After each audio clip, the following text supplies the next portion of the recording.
Hello everyone, welcome to P chemistry.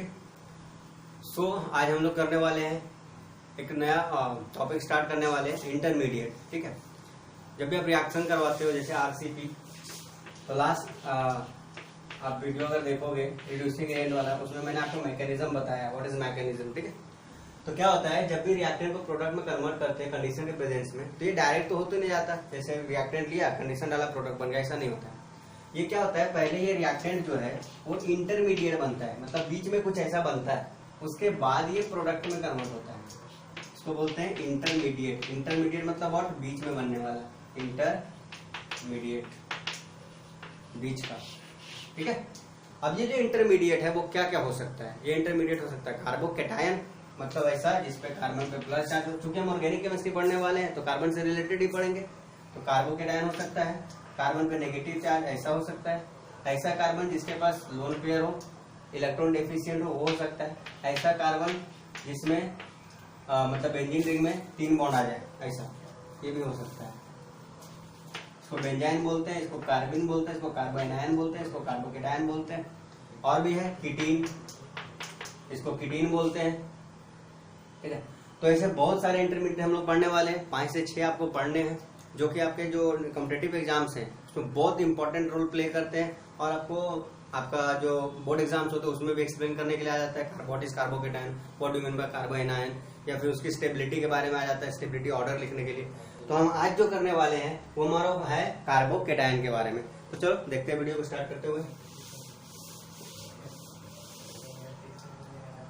तो first जो है आपका वो है हमारा कार्बोकैटायन इंटरमीडिएट, कार्बोकैटायन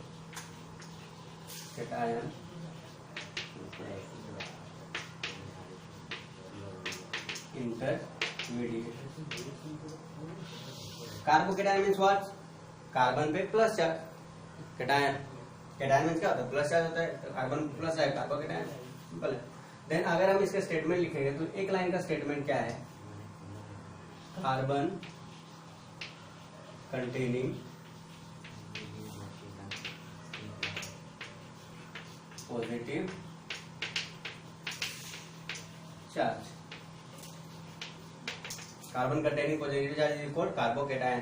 ठीक है, इंटरमीडिएट क्या होते हैं, they are highly reactive compound. अब चूंकि देखो जब भी आप बात करते हो रिएक्शन का तो रिएक्टेंट और प्रोडक्ट बोलते हो, कभी ऐसा लिखते हो ना इंटरमीडिएट। ये इसलिए नहीं लिखते हम लोग क्योंकि ये बनता ही बहुत कम टाइम के लिए, 10⁻⁻⁶ सेकेंड के लिए बनता है। सोचो कितना कम टाइम है।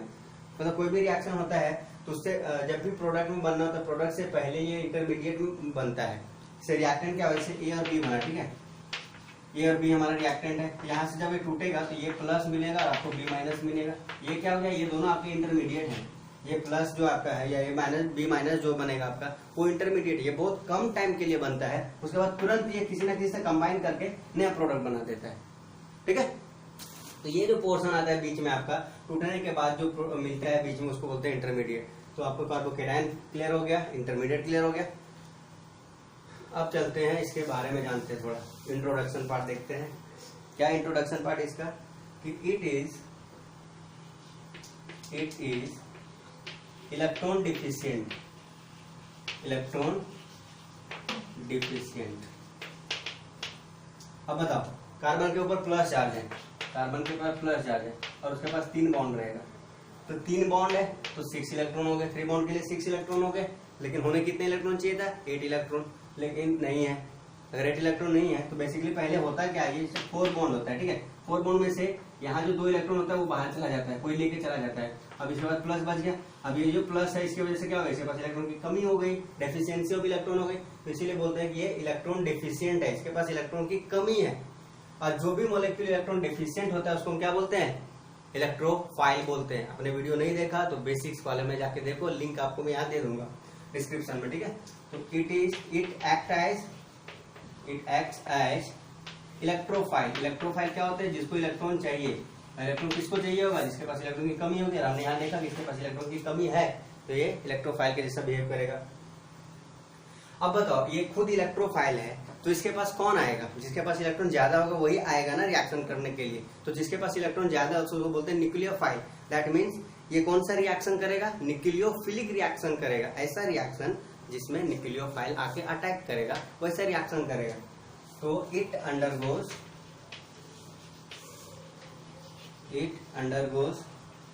Nucleophilic reaction. ये कौन सा रिएक्शन करेगा? न्यूक्लियोफिलिक रिएक्शन करेगा। ठीक है। एक और इंपॉर्टेंट पॉइंट है, लिख लो, इट इज वेरी रिएक्टिव।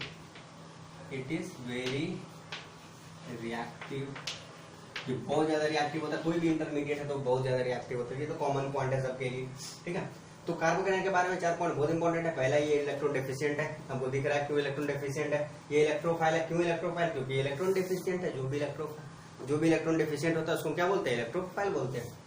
अब अगर एक खुद इलेक्ट्रोफाइल है जिसके पास न्यूक्लियोफाइल आएगा अटैक करने के लिए, तो ये कौन सा रिएक्शन करेगा? न्यूक्लियोफिलिक सब्स्टिट्यूशन रिएक्शन करेगा या फिर न्यूक्लियोफिलिक एडिशन रिएक्शन करेगा। सब्स्टिट्यूशन हो या एडिशन हो, कौन आके करेगा? तो न्यूक्लियोफाइल आके करेगा। ठीक है। तो ये हो गया इसका इंट्रोडक्शन पार्ट। क्लियर है आपको? चलो,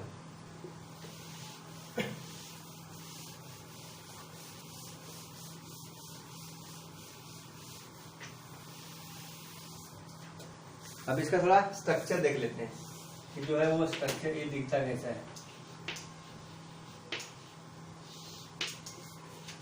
it has planar structure. Structure क्या होता है इसका? प्लेनर होता है। और क्या होता है? It is sp2 hybridized. इसका हाइब्रिडाइजेशन क्या होता है? sp2 होता है। sp2 मतलब 3 बॉन्ड बनाएगा। sp2 हाइब्रिडाइज, जब भी s और 2 p मिलेंगे, तो आपने हाइब्रिडाइजेशन में पढ़ा है, क्या पढ़ा है कि 3 sp2 मिलेगा आपको, 3 sp2 मिलेंगे। तो 3 sp2 कितने बॉन्ड बनाएंगे? 3 बॉन्ड बनाएंगे। तो ये 3 बॉन्ड बनाएंगे, वही जो है इसके पास 3 बॉन्ड होता है, H एंड H, और एक प्लस वाला खाली रहता है। ठीक है। तो स्ट्रक्चर इसका हम देखते हैं पहले। क्या आपका हो गया? तो sp2 हाइब्रिडाइज है और प्लेनर स्ट्रक्चर है। तो जो कार्बोकेटायन है ये कुछ ऐसा कार्बन है बीच में। ठीक है। तो पहले क्या होता है? इसका स्ट्रक्चर होता है टेट्राहेड्रल। जब 4 बॉन्ड बनाएगा तो ऐसा इसका स्ट्रक्चर होता है टेट्राहेड्रल। ये हो गया टेट्राहेड्रल। अब क्या हुआ? यहाँ से 4 बॉन्ड बनाया, यहाँ पे 2 इलेक्ट्रॉन है, यहाँ 2 इलेक्ट्रॉन, यहाँ 2 इलेक्ट्रॉन, यहाँ 2 इलेक्ट्रॉन। सबसे किसके साथ जुड़ा हुआ है? किसी ना किसी ग्रुप के साथ। तो सपोज करो H के साथ जुड़ा हुआ है, H। तो इसका इक्विवेलेंट स्ट्रक्चर क्या है? H और ये H, ऐसा देखेंगे। अभी क्या हुआ? एक H जो है अपना इलेक्ट्रॉन लेके चला गया। तो ये इलेक्ट्रॉन यहाँ से लेके चला गया, ये खाली हो गया यहाँ पे। तो ये ऑर्बिटल खाली हो गया। अब जब ये ऑर्बिटल खाली हो जाएगा तो इलेक्ट्रॉन की कमी होगी यहाँ पे। तो अब क्या होता है? इसका स्ट्रक्चर ये जो होता है टेट्राहेड्रल होता है। जब 4 बॉन्ड बनाता है कार्बन तो क्या होता है? टेट्राहेड्रल होता है। लेकिन अब क्या हुआ? क्योंकि यहाँ जगह खाली हो गया, तो इनके बीच में जो रिपल्सन हो रहा था, इसकी वजह से ये बॉन्ड इधर शिफ्ट हो जाता है। तो ये बॉन्ड यहाँ शिफ्ट हो जाता है, ये बॉन्ड जो है वो यहाँ शिफ्ट हो जाता है, और ये बॉन्ड जो है वो यहाँ शिफ्ट हो जाता है। फिर तीनों क्या होता है? एक ही प्लेन में आ जाते हैं। प्लेन में क्या होता है? जैसे मेरा हाथ है, अभी क्या था? बॉन्ड ऐसे निकला हुआ था, ऐसा निकला हुआ था, ऐसा निकला हुआ था। लेकिन अभी क्या आ गया? मेरे हाथ के ऊपर सारे आ गए, ऐसे ऐसे और ये ऐसे। ठीक है। एक ही प्लेन में आ गए तीनों। तो ये हो जाता है इसका प्लेनर स्ट्रक्चर। तो मैं अच्छे से ड्रॉ कर देता हूँ इसका प्लेनर स्ट्रक्चर आपको। ये हो गया कार्बन, एक यहाँ आएगा, दूसरा, ये हो गया तीसरा। ठीक है। बेसिकली ऐसा दिखाते हैं लोग, छोटा लोग दिखाते हैं, ऐसा दिखा दो, बट यहाँ पे नहीं दिखा रहे लोग। ये बॉन्डिंग। अब जो है एक इसका खाली ऑर्बिटल ऐसा रहता है, ये p ऑर्बिटल है इसका, क्योंकि p में 3 होते हैं ना, तो यहाँ पे 2 ही गया है हाइब्रिडाइजेशन में। तो एक जो है अनपेयर्ड इलेक्ट्रॉन जो है p का खाली है, ये हमारा एम्प्टी, वैकेंट, एम्प्टी और वैकेंट मतलब खाली, एम्प्टी मतलब भी खाली ऑर्बिटल। तो जब कोई भी न्यूक्लियोफाइल आएगा, तो न्यूक्लियोफाइल आएगा तो क्या करेगा? इलेक्ट्रॉन लेके आएगा न्यूक्लियोफाइल। यहाँ तो ऑलरेडी 2 इलेक्ट्रॉन है, क्योंकि ये सिग्मा बॉन्ड बनाएगा 3 H के साथ या किसके साथ भी बनाएगा। अब इसके पास 2 इलेक्ट्रॉन खाली है, मतलब सॉरी यहाँ वैकेंट है, और ये 2 इलेक्ट्रॉन लेके आ रहा है कोई भी न्यूक्लियोफाइल। तो ये क्या करेगा? इसका वैकेंट ऑर्बिटल में डाल देगा। वैकेंट पी ऑर्बिटल में डालेगा। कहाँ पे डालेगा? वैकेंट पी ऑर्बिटल में ऐड करेगा इलेक्ट्रॉन को, ठीक है। तो बोलेगा कि जब न्यूक्लियोफिल अटैक करता है, कहाँ पे अटैक करता है? तो खाली जो ऑर्बिटल उसी में देगा ना इलेक्ट्रॉन, क्योंकि कोई भी इलेक्ट्रॉन कहाँ जाएगा? खाली ऑर्बिटल में जाएगा। तो ये अपना क्या करेगा? 2 इलेक्ट्रॉन लेके आएगा और इसके खाली वाले पी ऑर्बिटल में डाल देगा। याद रखना, पी ऑर्बिटल। कभी कोई क्वेश्चन आता है कि in which orbital carbocation occupy electron from nucleophile, जो न्यूक्लियोफाइल से इलेक्ट्रॉन आएगा वो कहाँ पे रखेगा? तो कहाँ पे रखेगा? अपने वैकेंट पी ऑर्बिटल में रखेगा, या फिर बोलो उसको अनहाइब्रिडाइज्ड, क्योंकि एक पी है जो उसका हाइब्रिडाइजेशन में पार्टिसिपेट नहीं किया है, ठीक है। तो ये इसका स्ट्रक्चर हो गया। मेनली इसके दो पॉइंट याद रखना है आपको कि इसका प्लेनर स्ट्रक्चर होता है और हाइब्रिडाइजेशन sp2 होता है। ये बहुत इंपॉर्टेंट पॉइंट है। डायरेक्ट क्वेश्चन आता है कि आपको कोई कार्बोकेटायन दे देगा, which of the following is true for this. आपको 4 स्टेटमेंट देगा, एक देगा प्लेनर स्ट्रक्चर, दूसरा देगा हाइब्रिड, तीसरा देगा नन ऑफ दिस, चौथा देगा दोनों, ए और बी। तो ए और बी दोनों, ऐसा कुछ बनाएगा क्वेश्चन। लेकिन आपको ध्यान क्या देना है? ये 2 पॉइंट याद रखना है। चलो,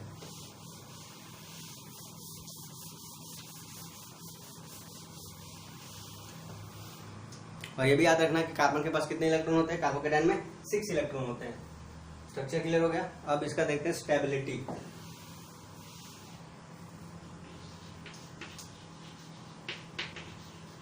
स्टेबिलिटी ऑफ कार्बोकेटायन।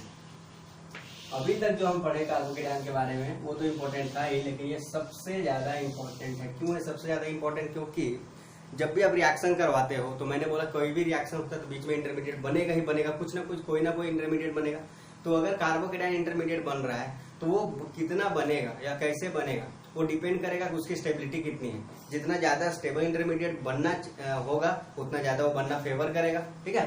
तो वही देखना है हमको, स्टेबिलिटी। चलो, तो अभी कार्बोकेटायन टाइप कितने हो सकते हैं, कितने टाइप के हो सकते हैं? तो ये 3 टाइप के होते हैं। there are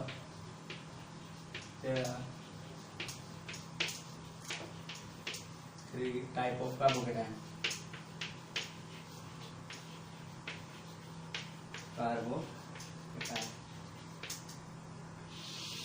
पहला होता है प्राइमरी, दूसरा होता है सेकेंडरी, तीसरा हो जाएगा टर्शियरी कार्बोकेटायन, ठीक है। अब प्राइमरी क्या होता है, सेकेंडरी क्या होता है, टर्शियरी कैसे होगा? आपको अगर ये समझ में नहीं आ रहा है तो आप जाओ और बेसिक्स ऑर्गेनिक केमिस्ट्री के वीडियो देखो, वहां पे मैंने बताया है what is primary carbon, secondary carbon, tertiary carbon, ठीक है। चलो, तो यहाँ देखते हैं, अगर कार्बोकेटायन जो प्लस चार्ज है वो प्राइमरी कार्बन पे है, तो प्राइमरी कार्बन क्या होता है? वीडियो जाके देखो पीछे, ठीक है। लिंक आपको दे दूंगा यहाँ पर डिस्क्रिप्शन बॉक्स में प्लेलिस्ट का, ठीक है। तो प्राइमरी का क्या होता है? जैसे कार्बन प्लस है, ये तो हो गया कार्बोकेटायन। अगर ये किसी एक कार्बन से जुड़ा हुआ है, तो ये H है और ये C है, तो इसको बोलेंगे प्राइमरी कार्बोकेटायन, क्योंकि ये सिर्फ एक ही कार्बन से जुड़ा हुआ है। या फिर अगर ये किसी कार्बन से नहीं भी जुड़ा है तो भी उसको बोलते हैं प्राइमरी कार्बोकेटायन। ये हो गया आपका प्राइमरी कार्बोकेटायन। दूसरा सेकेंडरी कार्बोकेटायन क्या होता है? सेकेंडरी में प्लस चार्ज जिस कार्बन पे रहेगा वो 2 कार्बन से जुड़ा हुआ है, फिर ये चाहे जितना भी कार्बन से जुड़ा हुआ इससे कोई मतलब नहीं है, लेकिन ये डायरेक्टली कितने कार्बन से जुड़ा है? एक और एक, 2 ही कार्बन से इधर एक H रहेगा, इसको बोलते हैं सेकेंडरी। टर्शियरी कार्बोकेटायन क्या हो जाएगा आपका? कार्बन पे प्लस और ये कितने कार्बन से डायरेक्ट जुड़ेगा? 1, 2, 3, फिर ये चाहे जितना भी कार्बन से जुड़े ना जुड़े इससे कोई फर्क नहीं पड़ता। हमको देखना है कि जो प्लस है जिस कार्बन पे वो कार्बन कितने कार्बन से जुड़ा हुआ है, तो 1, 2 और 3, तो ये हो गया आपका टर्शियरी। इसको 3 डिग्री भी बोलते हैं, इसको 2 डिग्री भी बोलते हैं, इसको 1 डिग्री बोलते हैं। प्राइमरी, सेकेंडरी, टर्शियरी हो गया क्लियर आपका कार्बोकेटायन। अब उनकी स्टेबिलिटी देखनी है हमको। तो जो स्टेबिलिटी का ऑर्डर है, ठीक है, स्टेबिलिटी ऑर्डर यहाँ पे लिखते हैं, स्टेबिलिटी ऑर्डर। तो टर्शियरी मतलब 3 डिग्री, सेकेंडरी मतलब 2 डिग्री, प्राइमरी मतलब 1 डिग्री एंड देन फिर मिथाइल प्लस, ये ऑर्डर है। इधर इंक्रीज करेगा, इंक्रीजिंग ऑर्डर, मतलब अगर आपको दो कार्बोकेटायन मिल रहा है, एक आपको सेकेंडरी मिल रहा है, दूसरा टर्शियरी मिलेगा, तो सबसे ज्यादा कौन स्टेबल होगा? टर्शियरी होगा। अगर आपको सेकेंडरी और प्राइमरी मिल रहा है तो कौन ज्यादा स्टेबल होगा? सेकेंडरी होगा। ठीक है। अब क्यों होता है उससे करने से पहले हम एक दो क्वेश्चन कर लेते हैं इससे रिलेटेड।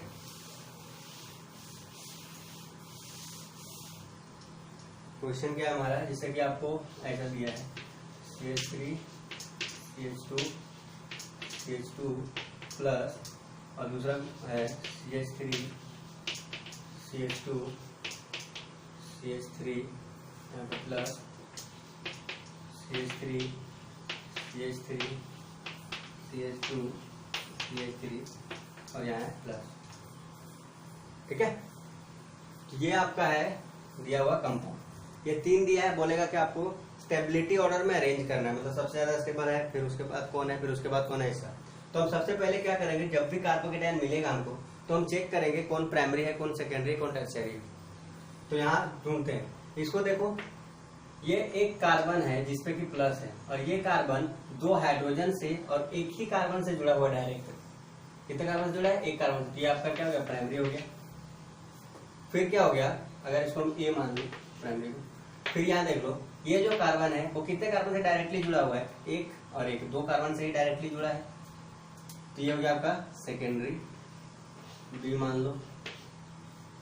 अभी ये जो है हमारा वो कितने कार्बन से डायरेक्ट जुड़ा है? एक दो तीन, इससे नहीं जुड़ा है, डायरेक्ट नहीं जुड़ा, डायरेक्ट ढूंढना है हमको, इससे नहीं काउंट कर लेना है। तो एक दो तीन, ये हो गया आपका टर्शियरी 3 डिग्री, इसको सी मान लो।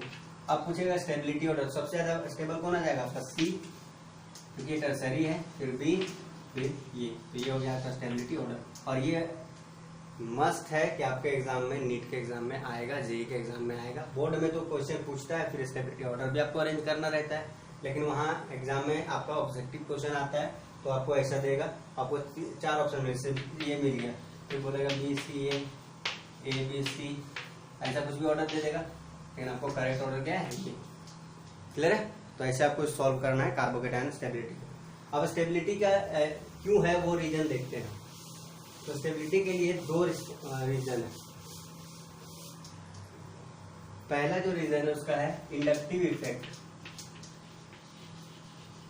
Inductive effect.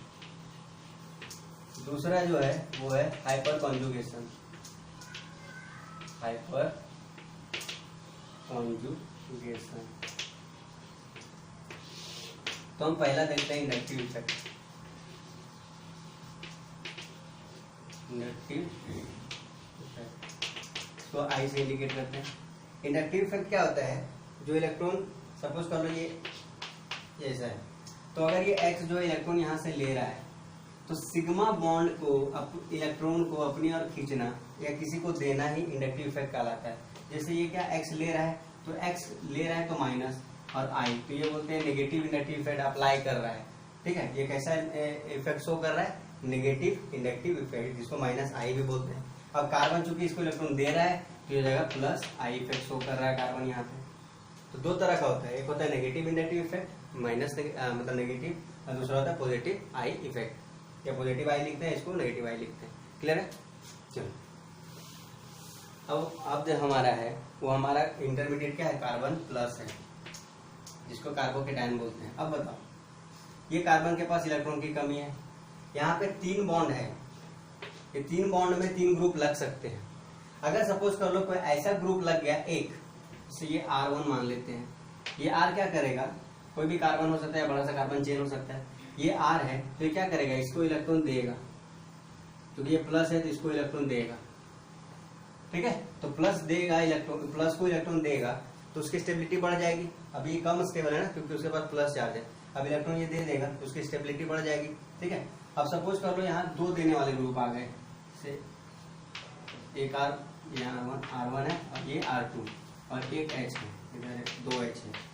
यहाँ पे 2 इलेक्ट्रॉन देने वाले ग्रुप आ गए, प्लस रहेगा, और यहाँ पे जो है R1 2। अब यहाँ पे 3 इलेक्ट्रॉन देने वाले ग्रुप आ गए। तो बताओ सबसे ज्यादा स्टेबल कौन होगा? सॉरी ये H नहीं होगा, प्लस सबसे ज्यादा स्टेबल कौन होगा? अब सपोज कर लो किसी इंसान के ऊपर कर्ज है, जैसे कि 50,000 कर्ज है। अब उसको कोई एक आदमी दे रहा है 10,000, ठीक है, तो क्या होगा, उसका कर्ज कुछ कम होगा, उसको आराम फील होगा, आराम फील होगा मतलब होगा स्टेबल हो रहा है। फिर क्या होगा, फिर दूसरा आदमी है, फिर उसको एक 10,000 दिया तो और ज्यादा स्टेबल हो जाएगा, फिर आएगा, फिर देगा, फिर स्टेबल हो जाएगा। मतलब जितना ज्यादा ये देने वाले ग्रुप होंगे उतना ज्यादा स्टेबिलिटी उसकी बढ़ेगी। तो यहाँ एक देने वाला ग्रुप है, ये कुछ कुछ स्टेबल है इसके कंपेरिजन में, जैसे CH3 प्लस ले लेंगे, यहाँ देने वाला कोई नहीं है तो ये क्या है, बहुत ज्यादा अनस्टेबल है। ये इसके कंपेरिजन में ये स्टेबल है।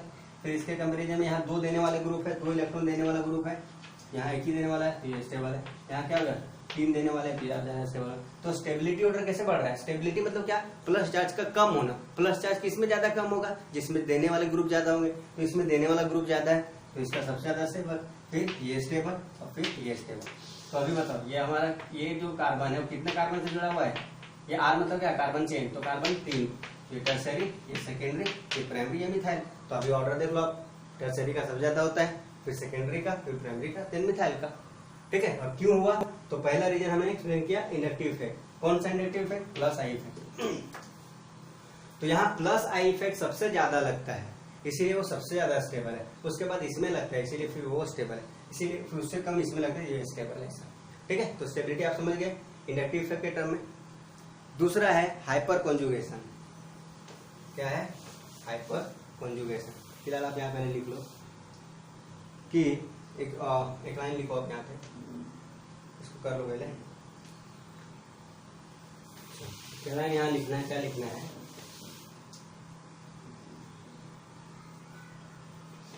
higher the electron donating group on carbocation,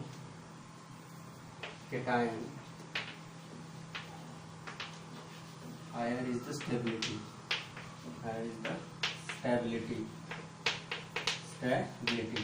ठीक है। तो जितना ज्यादा इलेक्ट्रॉन देने वाले ग्रुप होंगे, जितना हाइयर होंगे इलेक्ट्रॉन देने वाले ग्रुप, उतना ज्यादा स्टेबिलिटी हो जाएगा उसका, ठीक है। अभी जैसे देख लो कि ये R है और इसमें प्लस है, यहाँ पे कार्बन मान लो, ठीक है, और ये प्लस है और यहाँ पे ऑक्सीजन, तो ऑक्सीजन के पास लोन पेयर है ना, ऑक्सीजन के पास लोन पेयर थी, ऑक्सीजन क्या करेगा, 2 इलेक्ट्रॉन यहाँ दे देगा, मतलब लोन पेयर देगा। और जब लोन पेयर देगा तो इससे ज्यादा स्टेबल बनाएगा, क्योंकि ये तो सिग्मा इलेक्ट्रॉन दे रहा है और सिग्मा इलेक्ट्रॉन क्या बहुत कम आएगा, उसके कंपैरिजन में लोन पेयर बहुत जल्दी आएगा। तो इन दोनों में ज्यादा स्टेबल कौन आएगा, ये। तो ये क्या हो, ये भी इलेक्ट्रॉन डोनेटिंग ग्रुप है, ये भी इलेक्ट्रॉन डोनेटिंग ग्रुप। तो जिसका स्ट्रेंथ ज्यादा होगा डोनेट करने का, वो ज्यादा स्टेबल बनाएगा, ठीक है। तो ये कार्बोकेटायन ज्यादा स्टेबल है इन कंपैरिजन टू दिस। तो ऐसे हम लोग बहुत सारे एग्जांपल देखने वाले हैं। फिलहाल आपको ये नोट करना है कि higher the electron donating group, जितना ज्यादा होगा, अब जैसे 1 है, 2 और 3 ऐसा आ गया, तो इसका क्या होगा, स्टेबिलिटी बढ़ता जाएगा, ठीक है। चलो ये हो गया।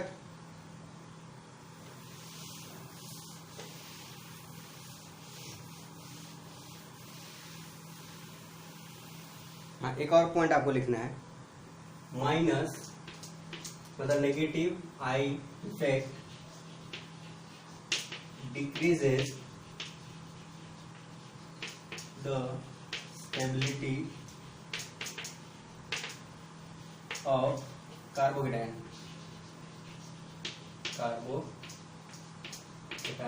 कार्बोकेटायन को कार्बोनियम आयन भी बोलते हैं, याद कर लेना, कार्बोनियम आयन, ठीक है। कार्बोकेटायन कई एग्जाम में कार्बोनियम आयन देकर कंफ्यूज नहीं हो, दोनों सेम ही है। अब जैसे देख लो, ये कार्बन प्लस है, यहाँ पे कार्बन देने वाला इलेक्ट्रॉन है, ये कार्बन प्लस है, यहाँ पे क्लोरीन है जो कि इलेक्ट्रॉन ले रहा है। अगर ये क्लोरीन इलेक्ट्रॉन लेगा, इसके बाद पहले से कम था, क्लोरीन लेने वाला एक और आ गया तो और ज्यादा कम हो जाएगा, मतलब पहले से अनस्टेबल तो था ही, अब और ज्यादा अनस्टेबल हो गया। तो इन दोनों में से ज्यादा स्टेबल कौन होगा, ये, क्योंकि यहाँ ये माइनस आई लगा रहा है, इलेक्ट्रॉन ले रहा है, यहाँ प्लस आई लगा रहा है, तो प्लस आई जो लगाएगा वो ज्यादा स्टेबल बनाएगा और माइनस आई जो लगाएगा वो कम स्टेबल बनाएगा, ठीक है। हाँ, एक पॉइंट छूट गया था जब हम लोग इंट्रोडक्शन कर रहे थे, क्या छूटा था, नोट करके लिखोगे, carbocation is obtained by electrolytic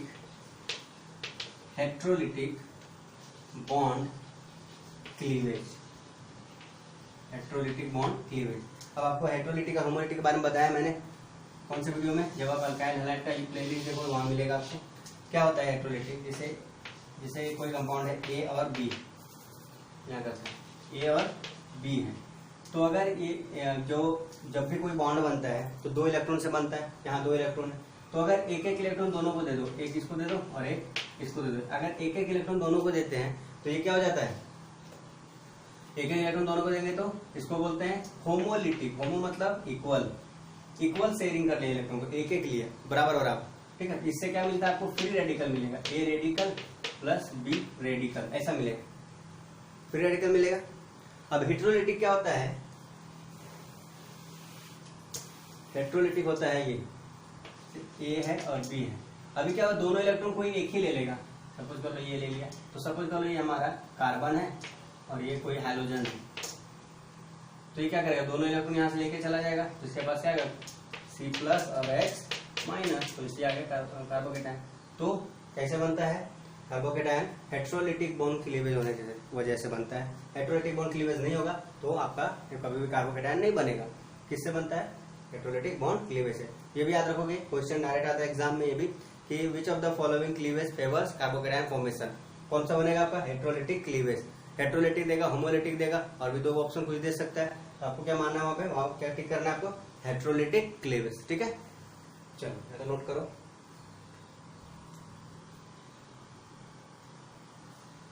तो हमने यहाँ पे क्या देखा इस वीडियो में, इंट्रोडक्शन देखा, स्ट्रक्चर देखा, फिर उसके और भी बहुत सारे इंपॉर्टेंट पॉइंट देखे उसके बारे में, और क्या हुआ इसकी स्टेबिलिटी ऑर्डर देखा, और स्टेबिलिटी के लिए हमने इंडक्टिव इफेक्ट के थ्रू एक्सप्लेन किया।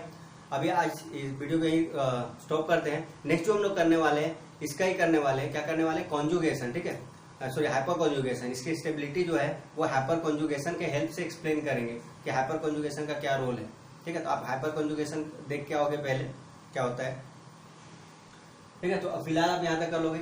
अब इंटरमीडिएट में से कॉम्पिटिटिव एग्जाम जैसे नीट जेईई टाइप का एग्जाम हो गए या फिर आपका बोर्ड एग्जाम हो गया, क्वेश्चन आता ही आता है इंटरमीडिएट में से, 2-3 इंटरमीडिएट आपको पढ़ने हैं, उनमें से कोई क्वेश्चन आने वाला है। तो किस टाइप का क्वेश्चन पूछा जाएगा वो भी मैंने आपको एक्सप्लेन कर दिया है। आप अगर वीडियो को देखो रिवाइंड करके, ठीक है, तो आपको समझ में आएगा पूरा। एंड आप क्वेश्चन प्रैक्टिस करो, अभी आप सॉल्व करो, क्वेश्चन बनेगा। स्टेबिलिटी ऑफ कार्बोकेटायन के बारे में देखोगे तो क्वेश्चन बनेगा। और भी हम बहुत सारे एग्जांपल करेंगे नेक्स्ट वीडियो में, ठीक है। हाइपर कॉन्जुगेशन के हेल्प से पहले हम क्या करेंगे, इसको एक्सप्लेन कर लेंगे, उसके बाद कुछ वीडियोस कुछ एग्जांपल्स कर लेंगे, ठीक है। तो ठीक है, चलो मिलते हैं नेक्स्ट वीडियो में।